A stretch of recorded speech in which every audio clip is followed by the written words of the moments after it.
Yo, what's up, guys? It's Jack, and welcome back. And man, it makes me really happy to be making this video right now because I get to talk about one of my favorite subjects, and that is the next E3. Now, obviously, every year E3 is big, not just because of a business perspective, but also from the gamers' perspective. But from our perspective, the gamers, it's going to be a big one because, well, Microsoft, we're going to find out more about the Xbox Scorpio, or Project Scorpio. We're going to find out more about the games that Nintendo Switch is going to come out with. And I'm going to go into detail here in a minute why if I do decide to get a Nintendo Switch, exactly why I'm going to get it. And when I explain it to you, which is vastly very simple, I think you guys will have an understanding. Obviously, the PlayStation titles like the Crash Bandicoot Remastered and the God of War and God knows what other games are going to announce. All that good stuff. Of course, there's always Call of Duty 2017, and yes, I am aware that it's going to be Call of Duty World War II, and I will make a separate video about that in the time to come. But for now, I'm just going to keep quiet about it for the time being. And back to the subject at hand, E3. I mean, you got Microsoft revealing. There's also one other thing I'm excited about with Microsoft is I don't know if you guys have heard about it, but Xbox One Live Pass, I think it's called, or Xbox One Live Season Pass, or something like that, something of that sense. And it's basically like a Netflix subscription, and you pay like $10 a month, and for a month you get full access to complete games from the regular Xbox all the way to the Xbox One. It's going to be a library of games, and they're going to cycle them out. And it's been said that most of them are going to stay, but there's going to be a few that are going to be cycled out here and there. So, I mean, I think that's pretty damn smart of Xbox to do that. And, I mean, Netflix is obviously doing something right. So, if you can have a similar business model, then hey, what the hell? And especially with games, I think there's a lot of fans out there, especially fans that want to play more games that just don't have the budget to do so. I think that's absolutely great, and at the same time, you can also purchase the game if you like it beyond that month that it's going to be out on the Xbox on the subscription service. I'm not sure if it's going to be called that, but that's what's been said so far. So that's something to be excited about. You got the Scorpio, and by the way, the only thing I want to say about the Scorpio is that, well, let's put it this way: when you get a Scorpio, from everything that's been said so far, it's obviously Phil Spencer had an interview with IGN, and he basically said it was tailored towards the gamer that is a hardcore, let's say, Xbox gamer and wants the most power and juice that they can get from that one console. Obviously, we're talking about performance and visuals, but performance-wise as well as visual-wise at the same time, a lot of people are saying that, myself included probably, are very highly doubtful that it's going to be able to display at 4K and play at 60 frames per second. And those 60 frames per second are extremely important. I know to some people it's not, but for me personally, I think it is.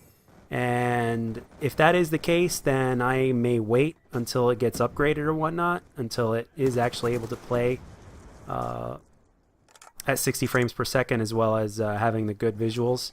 So I may or may not decide to get a Scorpio.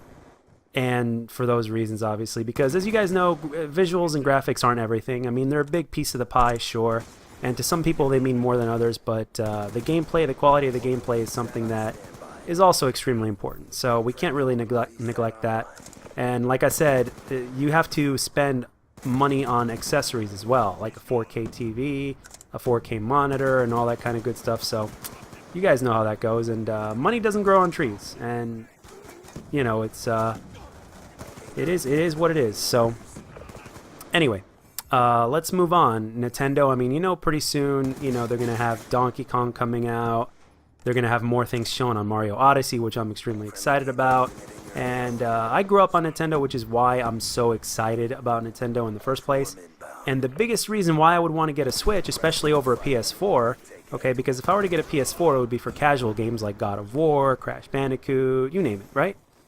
But there's more casual games that I'm interested in with the Nintendo than I am the PlayStation, believe it or not, because I grew up during the SNES regular Nintendo era, and there's a thing called the Nintendo Store, and it has a lot of the games.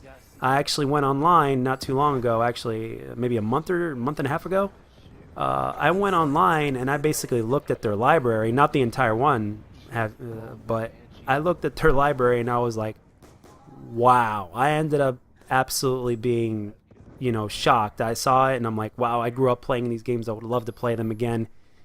Even in their 8-bit glory or their 16-bit glory, I would absolutely be amazed to play those games again. And it's the same thing with movies. I own movies that I grew up watching, and they're timeless to me. I could watch them over and over again. That's the way I was when I was a kid, and that's the way I am about games, even till this day. So the Nintendo appeals more to me than the PlayStation in terms of casual gaming. And competitive gaming, I already have everything I need from the Xbox One, and Call of Duty is a third-party title, so it's not going to be just on PlayStation or whatnot. Same thing goes with Destiny. Same thing goes with Halo. Well, actually, Halo is only for Xbox. I don't play Gears, although I did play Gears back in the day, but only campaign. Before I took multiplayer gaming seriously in terms of as far as casual gaming is concerned. So there's that. So when it comes down to it, just because of the games that I grew up playing that I would really love to play again, and let's not mention the fact that I actually haven't owned a Nintendo console since the GameCube days. So, and obviously it is what it is. I'm just more interested from that aspect in the Nintendo more than the PlayStation. Although I really love God of War, but I think I would just get as much out of God of War from watching it, from like a streamer that I enjoy watching, as I would be playing it. So, Nintendo's kind of got my attention at this point in terms of the casual gaming scene. And who knows, I might not even get that because I might be too wrapped up in the different multiplayer games that have come out. We got Destiny 2. We got a trailer for Destiny 2 that just got released today. We got all VR is, I'd say VR in about 5 years from now, I think you're going to see competitive gaming in VR, or at least it's going to start making waves in that aspect, and it's going to be very, very technically advanced, and we're going to be able to do all sorts of amazing things with it. So only time will tell. And let's see, Crackdown. I want to see Crackdown. It was like 2 or 3 E3s ago where they announced it, where they gave us a little teaser trailer or whatnot. No gameplay, just a CG trailer. And I have little doubt that I have no doubt that they're going to show a full-on gameplay trailer. And you got the next Call of Duty, you've got Destiny, you've got so many games. You have Injustice. Well, Injustice is going to come out before E3 debuts, but you got Crash Bandicoot. You've got everything that Nintendo is going to be announcing, and they have a whole bunch of good series. Zelda. I haven't played it. Obviously, I don't have the system, and I don't have a Wii U. But Zelda, I've watched streams on it, and Zelda is just an amazing accomplishment.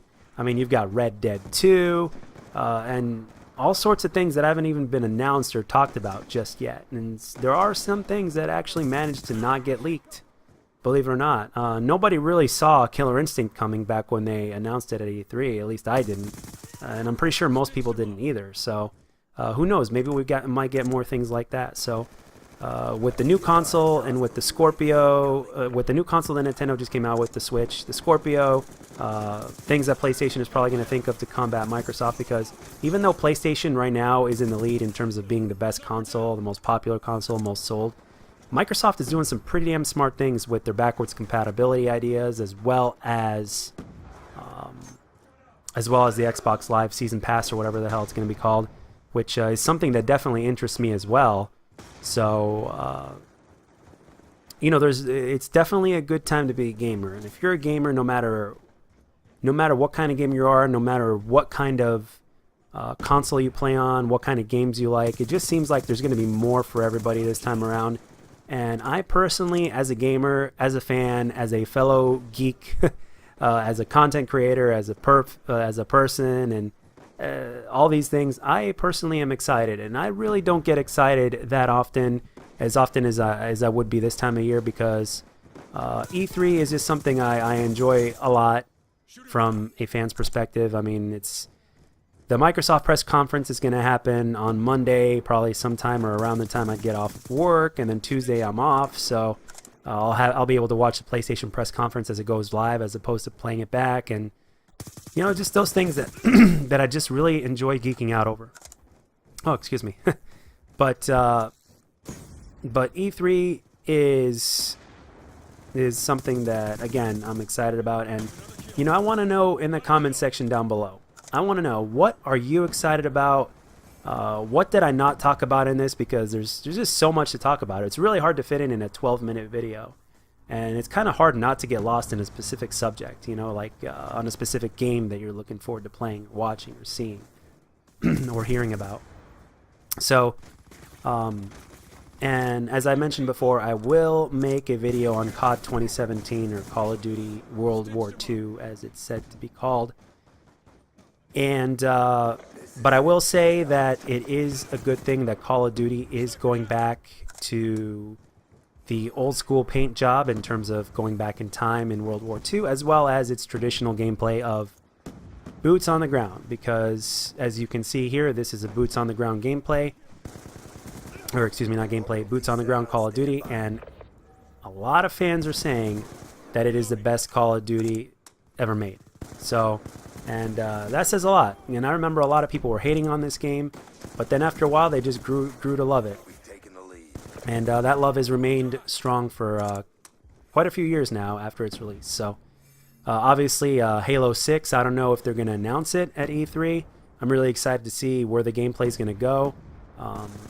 If it's similar to Halo 5 in terms of multiplayer gameplay, and if the pace is fast while retaining what Halo is, I'm going to be playing that because as you guys may or may not know, I've been playing a ton of Halo. But like I said, Call of Duty is not leaving this channel, and I'm not going to stop playing Call of Duty unless it's this new one totally tanks. And as I've mentioned before in other videos, I have more than one reason to have faith in Sledgehammer, and I think they're going to do a good job. So only time will tell. Now, obviously, it's not going to be a perfect Call of Duty, and there's going to be things for us to complain about and whine about, but there's a lot of good things to look forward to. And E3 is only, what, 10 weeks away or so, so there's plenty of good things to look forward to. And as a gamer, I'm excited. And I want to know in the comment section, what are you most excited about at E3? What system are you looking forward to seeing or possibly buying in the future, or anything of that sort? Let it be known down in the comment section, because it's a subject that I could talk about for hours and hours at a time, and these 12 minutes or so went by quick. So with that being said, guys, I hope you enjoyed the gameplays in the background of Black Ops 2. I hope you enjoyed the commentary. And as always, if you like my video, let me know. And if you don't, let me know what I can do to make my videos better. And I'll catch you guys on the next one.